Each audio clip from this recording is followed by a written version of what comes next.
Dito habang tutulungan ko ang core, ay nagulat ako dahil biglang nag-emote sa akin ang pulang red buff. Nainis ako dahil parang inaasar ako nito. Kaya naman binugbog namin siya ng bobong core para hindi na makatawa ang pulang red buff na yan. Kahit yung bobong core ay halatang naasar din sa pulang red buff. Kaya naman hindi namin siya tinigilan at binugbog talaga namin dito ang pulang red buff para hindi na ito mapapang-asar pa. Trinestock pa nga dito ng bobong core ang pulang red buff. Grabe mainitin pala ang ulo ng bobo na ito. Tignan nyo kapag umaalis ako, ay nagre-request pa rin siya ng backup. Mukhang nahihirapan talaga siya mag-farm at dahil mabait ako ay tutulungan ko yan. Ang saya nga namin dito pero bigla niya na lang ako sinabihan ng malala. Siguro dahil malala ako tumulong at nagpapasalamat lang siya dahil sobrang napapabilis ko ang pagpa-farm niya kaya lalakas agad kami ng maaga. Kukunin pa nga sana namin yung garapata pero nag-emote naman siya siguro nagalingan siya sa amin ng bobong core kaya hindi namin pinatay ang garapata dahil naawa kami. Kinuskos ko na lang dito ang balat ni Brody dahil sobrang itim na. Isang linggo na kasi ito hindi naliligo kaya ang kapal na ng libag sa katawan. Grabe sobrang baho mo naman Brody. At syempre wag natin kalimutan tulungan ng bobong core.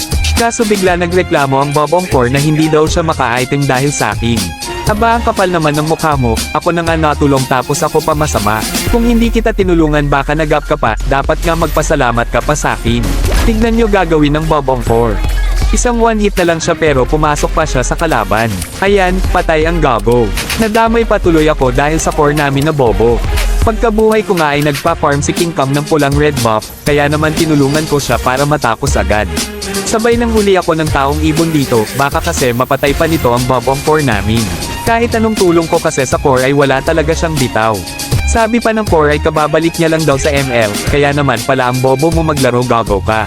Sinagot naman ito ni Bellatrix na wala siyang pakialam. Ang sakit nun Karina, kung ako sa'yo lumipat ka na sa HOK. Dito pumasok na naman ang bobong core sa tatlo, kaya ayan patay na naman ang gago. At nadamay pa kami dito na matitino. Kaya sinabihan ko ang bobong core na umayos naman. Sabay ako pa sinisi niya na matatalo daw ito dahil sa akin. Ako na nga ang tumutulong, ako pa ang masama. Bakit kayo ganyan sa aming mga tank user? Ginagawa naman namin ang lahat para lumakas kayo, pero kapag matatalo na sa amin pa ang sisi, baka hindi ninyo alam na mahirap mag-tank, lalo na kapag bobo ang core.